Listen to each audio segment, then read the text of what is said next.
کے فروغ میں بہت اہم رول ادا کیا ہے اسکول کے ذریعے سے. چونکہ ویشالی اور سمستی پور ہمارا آنا جانا ہوتا ہے اور اکثر و بیشتر صحافی کی حیثیت سے پروگرام میں شرکت کرنے کی یہ صدر عالم صاحب ہمارے درمیان ماشاءاللہ تشریف فرما ہے. انہوں نے بھی کچھ دنوں قبل پروگرام کیا تھا.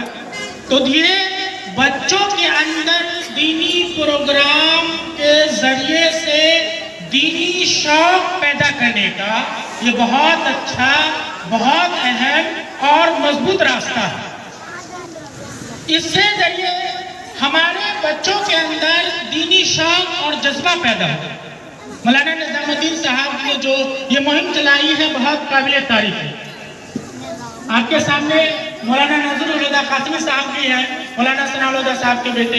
یہ لوگ بھی کئی پروگرام میں شرکت کرتے رہتے ہیں، یہ احساس ہوتا ہے. تو وہ مولانا ولی رحمانی رحمت اللہ علیہ، انہوں نے ابھی جو مہم چلائی تھی مکتب کا، کہ ہر محلے میں مکتب کا قیام کیا جائے، ان کی ایک فکر تھی.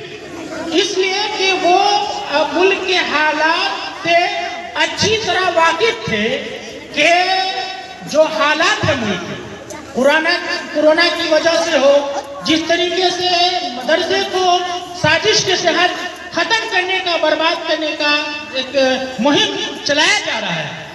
اور اس وقت میں، اس ناگزیر وقت میں مکتب کا قیام ہر محلے میں ہونا انتہائی ضروری ہے.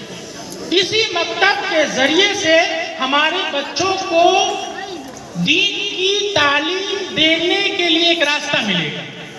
اور اس دین کی تعلیم دینے میں اس طرح کے کوئز کا ہونا بہت ضروری ہے، بہت اہم ہے. ہم آپ بھی ایک عمر سے گزرے ہیں، اس عمر سے گزرے ہیں. ہم نے اس عمر میں جن باتوں کو یاد کیا ہوگا وہ باتیں آج بھی ہمارے ذہنوں میں محفوظ ہوں گی. تو اس عمر میں جب ہمارے بچے حضور صلی اللہ علیہ وسلم کی سیرت کو یاد کریں گے، حضور صلی اللہ علیہ وسلم کی سنتوں کو یاد کریں گے، تو جانی سی بات ہے وہ چیزیں ان کے اندر داخل ہوں گی اور تاعمر وہ چیزیں ان کو یاد رہیں گی.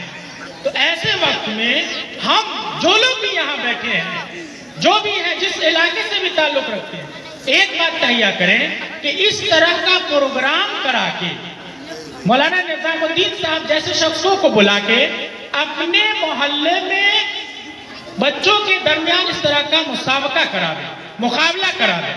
اس کے بعد اپنے گاؤں میں یہ دل میں عہد کر لیں، ایک مکتب جو ہمارے امیر شریعت مولانا ولی رحمانی رحمت اللہ علیہ صاحب کی ایک فکر تھی، اس کا ایک عزم لیں کہ ہم اپنے گاؤں میں بچوں کو دینی تعلیم دلوانے کے لیے ایک مکتب کا قیام کریں گے.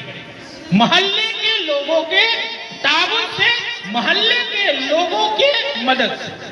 جب تک اس فکر کو نہیں لے کر ہم چلیں گے تو ہماری آنے والی نسل، ہمارے نوجوان، ہمارے وہ بچے جو ہماری امت کے مستقبل ہیں، ان کے دنوں ان کی زندگی سے دین ختم ہو جائے گا. ان کو ہم دین تک لانے کے لیے، ان کو دین میں داخل کرنے کے لیے، دین کی باتوں میں ان کو ملوث کرنے کے لیے، دین کی باتوں کی زندگی میں داخل کرنے کے لیے اس طرح کا پروگرام ہر محلے میں ہو اور ایک مکتب کا قیام اپنے ہر محلے میں ہو.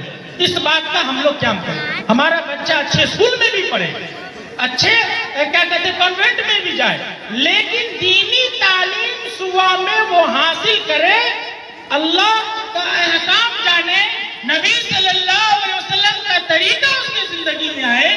اس کے لیے ہم لوگ اپنے بچوں کے دینی تعلیم کے لیے ایک نظام اپنے محلہ میں قائم